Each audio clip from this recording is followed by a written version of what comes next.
Ömrümüzdən daha bir ili sağlamlıq cəhətdən pis yaxşı geridə qoyduq. Amma daha yaxşı olması öz əlimizdədir. Və bunun üçün qarşıdan gələn ilin 365 günün hər gecəsi yatmazdan öncə özümüzə bu sualı verməliyik. Sağlamlığım üçün mən bugün nə etdim? Unutmayın ki, günlük qidalanmaq, hərəkət aktivliyi, yuxu rejimi kimi davranışları düzgün tənzimləsəniz və buna uzun müddət, məsələn, qarşıdan gələn bir ilin bütün günlərində doğru şəkildə əməl etsəniz, indi mövcud olan bir çox xəstəliklərinizdən xilas olacaqsınız. Bu, nəyin sayəsində baş verəcək? Təbii ki, vücudun immun sistemi, kök hüceyrələri və bədənin özünü yeniləmə mexanizması sayəsində. Yaxın oturun, diqqətlə dinləyin. Belə faydalı vərdişləri özünüzə xarakter olaraq qazanmağınız üçün davamiyyətə önəm verməyiniz vacibdir. Çünki davamiyyət belə mövzularda o qədər önəm kəsb edir ki, hətta Peyğəmbərimiz Muhammed sallallahu aleyhi və səlam bildirmişdir. Ən xeyirli əməl davamlı olanıdır. Bu hədisdən sonra faydalı mövzularda davamiyyətə ciddi yanaşacağınıza inanaraq, indi isə keçək sağlam həyat tərzinizi necə qurmalısınız mövzusunda faydalı tövsiyələrimizə. İstəyirik bu videomuzu izləyən hər kəs sağlamlıqla bağlı həyatında yeni ildən yeni başlanğıclara addım atsın. Qısa bir xatırlatma, belə faydalı videolarımızdan davamlı xəbərdar olmağınız üçün Sağlam-Az YouTube kanalımıza abunə olmağı unutmayın.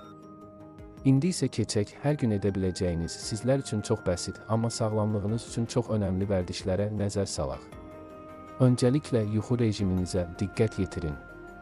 Mümkün qədər çalışın, gecə saat 11 ilə tezdən saat 7 arası müddəti yuxuda keçirəsiniz.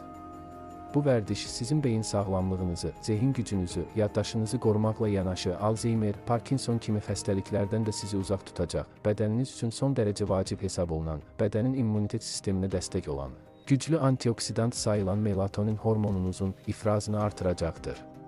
Gün ərzində çalışın, müxtəlif zaman aralıqlarında cəmi 8-10 stəkan su için. İçdiyiniz hər stəkan su vücudunuzdan toksinləri, zərərli maddələri xaric edəcək, bədəninizin maddələr mübadiləsi sürətinə dəstək olacaq, qəbizlik probleminizi aradan qaldıracaqdır. Yemək yeyərkən ölçüdə həddi aşmamağınız üçün özünüzə psixoloji təsir məqsədi ilə çalışın yeməklərinizi kiçik qablarda servis edəsiniz. Bu faydalı vərdiş gün ərzində artıq kalori almağınızın xeyli qarşısını alacaqdır. Yemək saatlarınıza da diqqət yetirin. Günlük əsas yeməkləriniz arasında 4-5 saat interval təyin edin. Və gün ərzində əsas yeməyinizi maksimum 2-3 dəfə qəbul etsəniz, bu sizin üçün kifayət edər. Qalan digər saat aralıqlarında isə açsanız, atışdırmalıq niyyətinə meyvə-tərəvəzlərdən, çərəzlərdən istifadə edə bilərsiniz.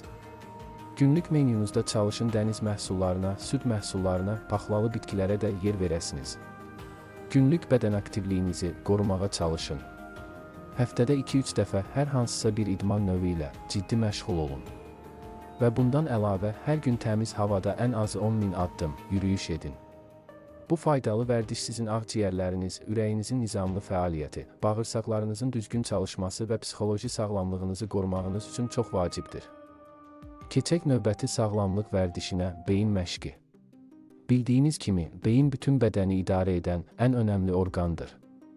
Və bu orqanda yaranan hər hansısa bir nasazlıq bütün bədəndə öz təsirini göstərir. O səbəbdən ilkin növbədə beyin sağlamlığınızı qorumağa çalışmalısınız. Beyin sağlamlığı deyəndə bu orqanın qidalanması və aktivliyinin sürətlənməsi, yəni məşqi nəzərdə tutulur. Beynin qidası qlükoza, yəni şəkərdir. Bununla yanaşı beyin oksigenlə də düzgün təmin olunmalıdır ki, qlükoza parçalanıb enerjiyə çevrilə bilsin.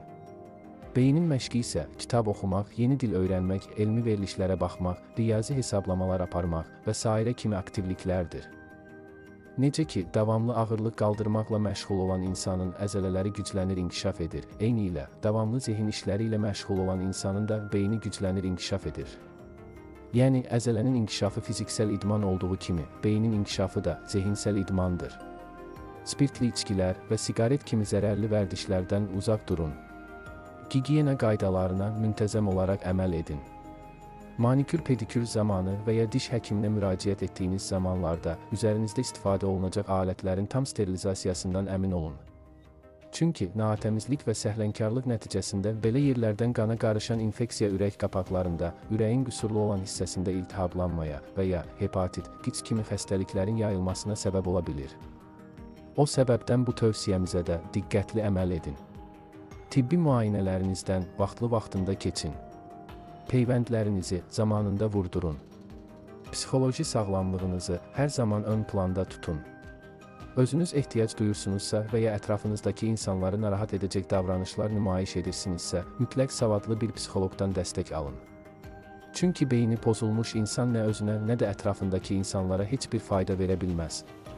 Psixoloji sağlamlığınızı qorumağın ən yaxşı yollarından biri isə sevdiyiniz işlə məşğul olmağınızdır. Sizi nələr xoşbəxt edə bilər, bir düşünün.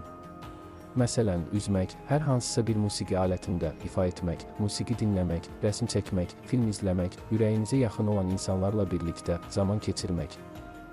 Xoşbəxtliyinizin sirri hər nədədirsə, onu həyatınızın bir parçası halına çevirin. Negativ mühitlərdən enerjinizi aşağı salacaq pis insanlardan hər zaman uzaq durun.